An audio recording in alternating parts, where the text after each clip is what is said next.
છું વિનીતા પંડ્યા અને ઈશ ટીવીમાં આપનું સ્વાગત છે. શરૂ કરીએ ફ્રાઈડે ઇવનિંગ સમાચાર હેડલાઇન્સ. ઓન્ટારિયોએ કોવિડ-19 માંથી લોકોને બચાવવા બીજી પ્રોવિન્શિયલ ઇમરજન્સી ડિક્લેર કરી. છેલ્લા 2 અઠવાડિયા દરમિયાન કોવિડ-19 ના કેસ બમણા થયાના જવાબમાં પ્રોવિન્સની હોસ્પિટલ સિસ્ટમને કોલેપ્સ થતી બચાવવા અને લોંગ ટર્મ કેર હોમમાં કોવિડ-19 ના કેસને ફેલાતા અટકાવવા ઓન્ટારિયો ગવર્મેન્ટે chief medical officer of health તથા અન્ય હેલ્થ એક્સપર્ટની સલાહ અનુસાર emergency management and civil protection act હેઠળ બીજી પ્રોવિન્શિયલ ઇમરજન્સી ડિક્લેર કરી છે. Effective immediately, Ontario is declaring a state of emergency. We expect this to remain in place for at least 28 days. Further, I'm issuing a stay-at-home order effective Thursday at 12:01 a.m. Under this order, everyone must stay home and only go out for essential trips to pick up groceries or go to medical appointments. Based on the advice from the Chief Medical Officer of Health, schools in Windsor-Essex, Peel, Toronto, York, and Hamilton will remain closed for in-person learning until February the 10th. By January 20th, the Chief Medical Officer of Health will provide recommendations for the remaining regions. As I've said from the beginning, when it comes to our children, I will not take any unnecessary risks. I need you to do your part. Stay home, save lives, protect our healthcare system. The system is on the brink of collapse. It's on the brink of being overwhelmed. We're at levels we've never seen before. Last week I stood here and I told you that our province is in crisis, and the facts are clear. Cases and deaths are at the highest levels since the start of the pandemic, and community spread continues to escalate. The dangerous and very dangerous UK strain of COVID is being found across the province. Ontario had 8 new cases confirmed today. And if we don't move fast, our hospital ICUs could be overwhelmed by the first week of February. The success of these measures will ultimately depend on you.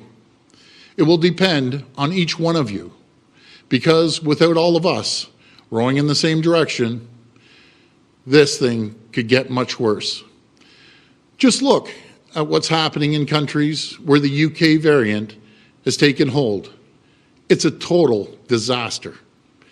And we've been told by officials it's not a matter of if this new strain takes hold, it's a matter of when it takes hold and how wide it spreads. My friends, this situation is extremely serious. I just can't stress this enough. But unlike back in March, today we have the vaccine. It's on the horizon. We have hope on the horizon. It's in sight. It's within reach. But we need to give that vaccine the runway it needs. We need to get through the next few months because the vaccine rollout is tied to supply. And based on the current delivery schedule from the federal government, we're still months away from the millions of doses we need to start getting critical mass of people vaccinated. This virus is having real impacts on families, on our businesses, and on our communities. That is why we are introducing additional public health restrictions to strengthen our province-wide shutdown measures. As you heard from Dr. Brown this morning through his modelling update, we must change our mobility patterns. Too many people are having too many contacts. Increased contacts result from increased mobility. So, to break this cycle, you must stay home as much as possible. And that starts with a stay-at-home order. As part of the stay-at-home order, we are asking businesses to ensure that any employee who can work from home does work from home. All non-essential construction will be closed. All non-essential retail stores will be required to close by 8 p.m. with the exception of grocery stores, convenience stores, pharmacies, and restaurants providing takeout orders. Outdoor gatherings will be further restricted to 5 people. Wearing masks will be mandatory in all public places and should be worn outside as well when you can't keep 2 meters apart. School closures in Southern Ontario are being extended until January 25th and will be assessed on an ongoing basis by the Chief Medical Officer of Health. We are also expanding rapid testing to help identify and isolate cases of COVID-19. We are doing this by providing 300,000 COVID-19 rapid tests per week to support key sectors such as manufacturing, warehousing, supply chain, and food processing, as well as additional tests for our schools and long-term care homes. We expect to receive nearly 12 million PanBio rapid tests from the federal government over the next several months, and we continue to pursue opportunities to purchase additional rapid tests. We also continue to implement our high priorities community strategy, and local lead agencies have begun to deliver key interventions in the province's hardest hit vulnerable neighborhoods. Together, these measures will help fight the spread of this deadly virus. Declaring Ontario's second state of emergency in response to COVID-19 is not an action we take lightly. We are fighting the spread of a virus that has once again led us to the brink of a health crisis. This is an emergency, and we are treating it that way. We have been upfront about the severity of the threats we face if the numbers begin moving in the manner we have seen during these past days and weeks. We have said we would not hesitate to explore and exhaust all options necessary to protect Ontarians if the situation worsens. And it has. We are declaring this provincial emergency to allow for stronger measures to reduce the spread of COVID-19. And these measures will be enforced. A greater authority will be provided to enforcement personnel across Ontario to ensure restrictions and orders are followed. વડાપ્રધાન Justin ટ્રુડોએ સત્તા સંભાળ્યા બાદ Google અને ફેસબુકને ફાળવવામાં આવતા જાહેરાતના ખર્ચમાં વધારો કરી આપ્યો છે. આ વધારો વર્ષ 2015 થી 2019 ની સરખામણીએ 4 ગણો છે. પબ્લિક સર્વિસ એન્ડ પ્રોક્યોરમેન્ટ કેનેડાએ આ અંગેના આંકડાઓ જાહેર કરતા જણાવ્યું હતું કે 2015-16 માં જસ્ટિન ટ્રુડોએ સત્તા સંભાળી ત્યારે જાહેરાત પાછળ 3.9 મિલિયનનો ખર્ચ કર્યો હતો, જે સરકાર દ્વારા કરવામાં આવેલા કુલ ખર્ચના 9.2% હતો. જ્યારે વર્ષ 2018-19 માં સરકારે જાહેરાત પાછળ 15.8 મિલિયનનો ખર્ચ કર્યો છે, જેમાંથી ગૂગલને 10.4 મિલિયન અને ફેસબુકને 5.4 મિલિયનની ચૂકવણી કરી છે, જે સરકારના કુલ જાહેરાતના બજેટ 58.6 મિલિયનના 27% છે. જો કે ગયા વર્ષે આ ખર્ચ 31% હતો, જેમાં 4%નો ઘટાડો થયો છે. આ અંગે ન્યૂ ડેમોક્રેટ્સ એમપી ચાર્લી એંગસે જણાવ્યું હતું કે આ કંપનીઓ અસરકારક જાહેરાતનું માધ્યમ છે, જેના થકી સસ્તા દરે બહોળા વર્ગ સુધી પહોંચી શકાય છે. પણ ટ્રુડો દ્વારા આ કંપનીઓ પાછળ કરવામાં આવેલો માતબર ખર્ચ તેમનો અને લિબરલ્સનો દંભ સૂચવે છે.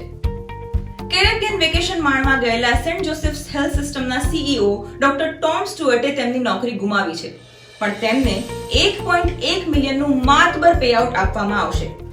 ઓન્ટારિયો હેલ્થ કોલિએશનના એક્ઝિક્યુટિવ ડિરેક્ટર નતાલી મહેરાએ જણાવ્યું હતું કે સ્ટાફ અને સમુદાય માટે આ સણસણતા તમાચા સમાન છે.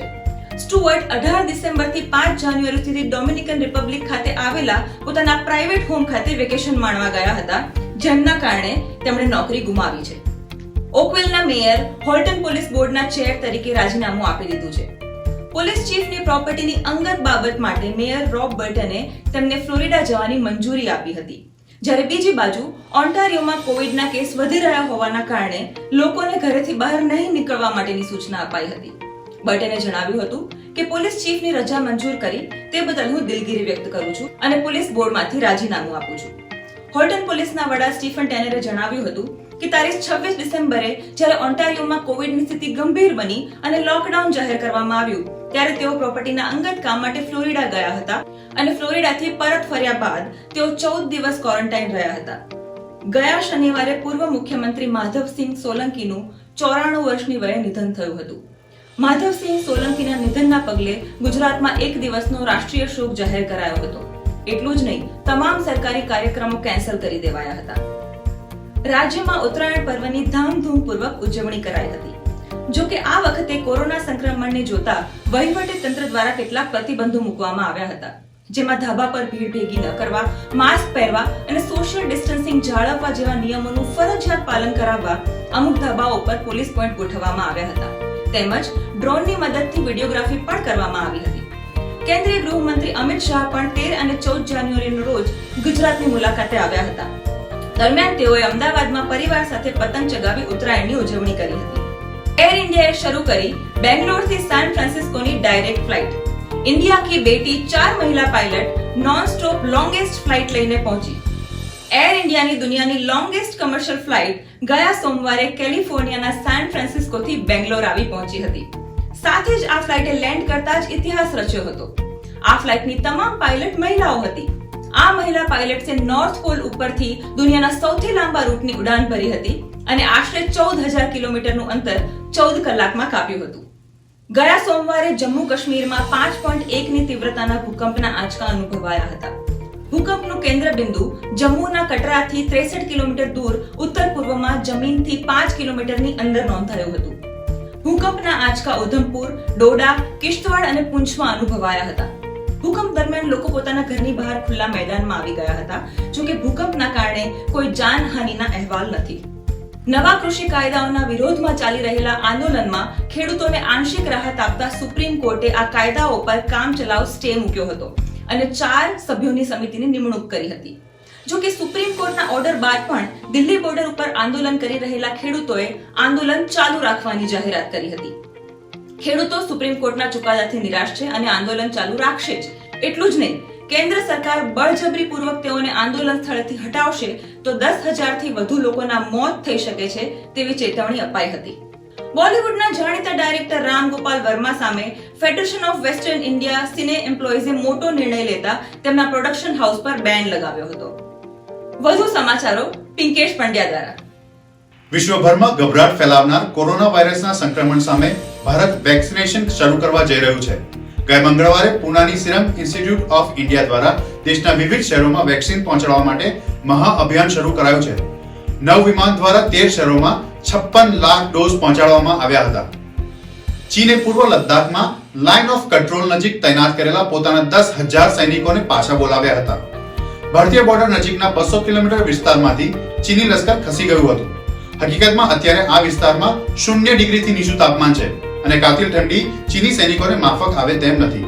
આકરી ઠંડીના કારણે ચીની સૈનિકો બીમાર પડતા ચીને તેમને પરત બોલાવી લીધા હતા. આનો અર્થ બિલકુલ એવો નથી કે ચીન હવે ભારતને હેરાન કરવા માંગતું નથી અથવા તેણે પોતાની વિસ્તારવાદી નીતિ પડતી મૂકી છે.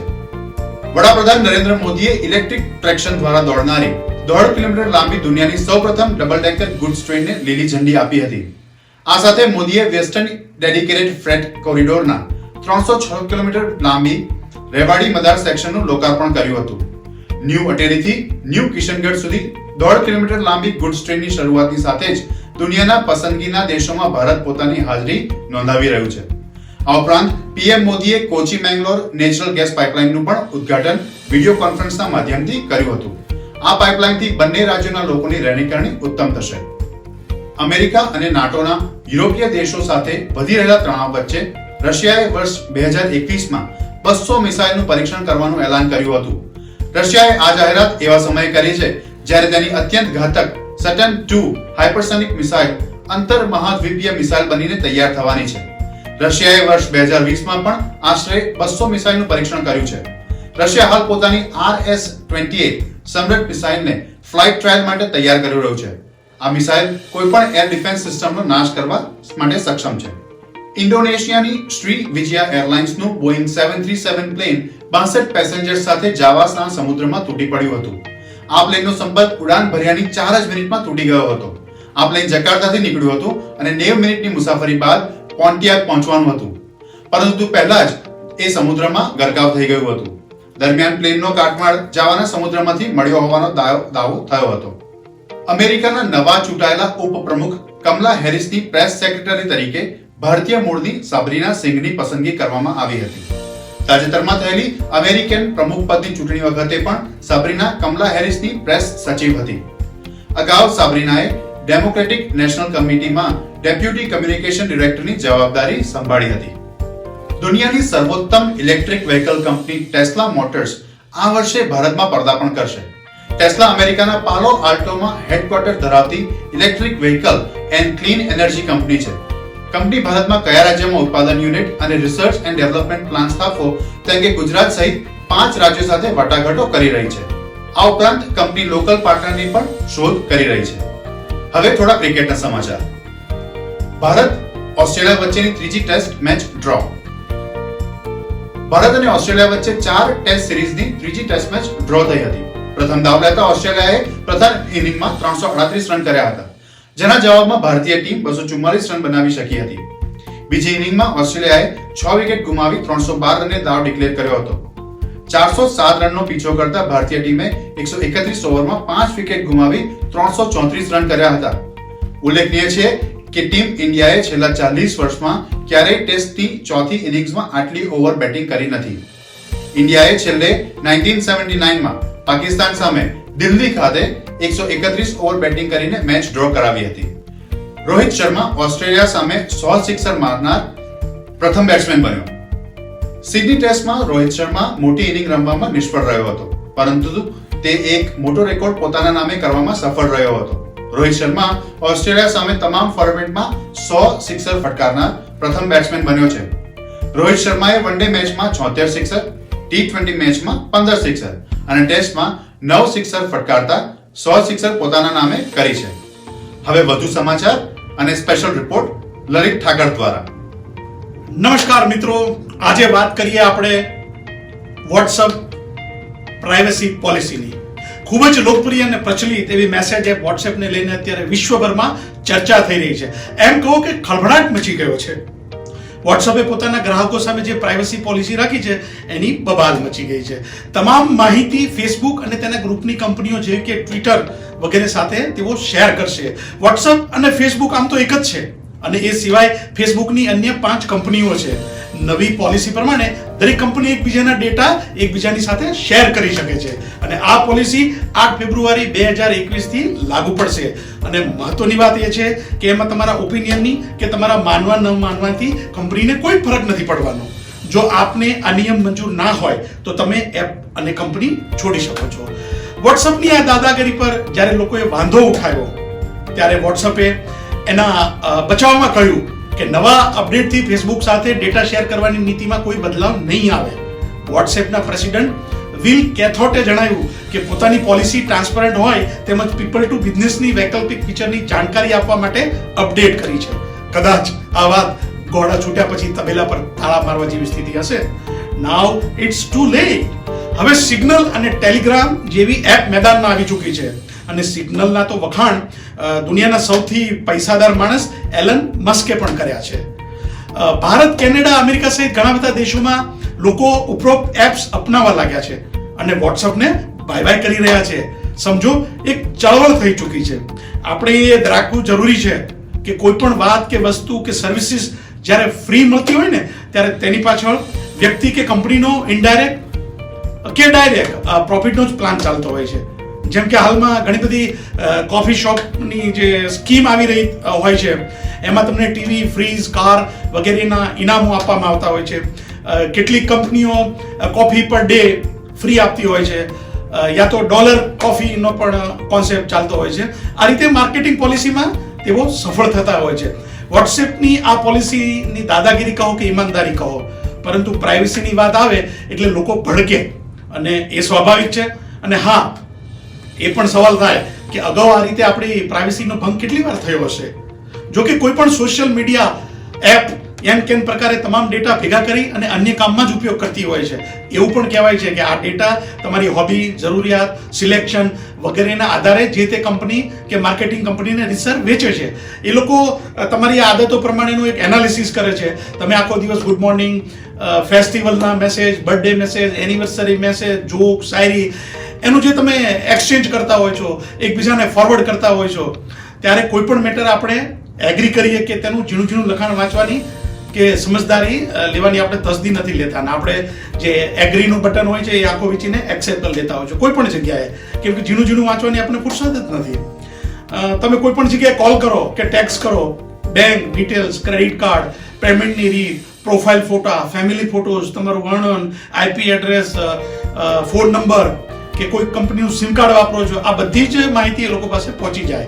સાયબર ફ્રોડ કે ઓનલાઈન ફ્રોડ અંગે ખૂબ કડક નિયમો અને તેના અમલની જરૂર છે. પરંતુ આ બધા પ્રકારના ફ્રોડ છે દુનિયાના કોઈ ખૂણા પર બેસીને લોકો કરતા હોય છે. જાત જાતના કોલ સેન્ટર ઊભા કરીને જે તે મીડિયા દ્વારા કે જે તે સોશિયલ વેબસાઇટ દ્વારા તેઓ ખોટા નંબર જે તે કન્ટ્રીના પણ રાખે છે. એટલે તમને એવું લાગે કે આ લોકલ નંબર આવ્યો છે અને ઘણી વખત તો back to back same to same number વાપરીને પણ તમને આ લોકો ફ્રોડ કરતા હોય છે. આના વિશે પોલીસ અને અન્ય લોકો ખૂબ જ અથાગ પ્રયત્નો કરે છે. અહીંની ઘણી વખત મીડિયા ટીમ વિદેશોમાં પણ જાય છે, જે આપણે ઘણા બધા વિડીયો વાયરલ થયેલામાં પણ આપણે જોયેલું છે. તો આને નાથવો ખૂબ જરૂરી છે, પરંતુ અઘરું પણ છે. ટૂંકમાં સાવચેતીથી અને જરૂરિયાત પૂરતો જ ટેકનોલોજીનો ઉપયોગ કરીએ તો એ સર્વેના હિતમાં છે. Thank you very much. વાત કરીએ આપણે મંડે હવે મળીશું મ્યુઝિક મસ્તીમાં. જાણીતા સિંગર મુખ્તાર શાહ અને પાર્ટીના આપણે 2 એપિસોડ જોયા.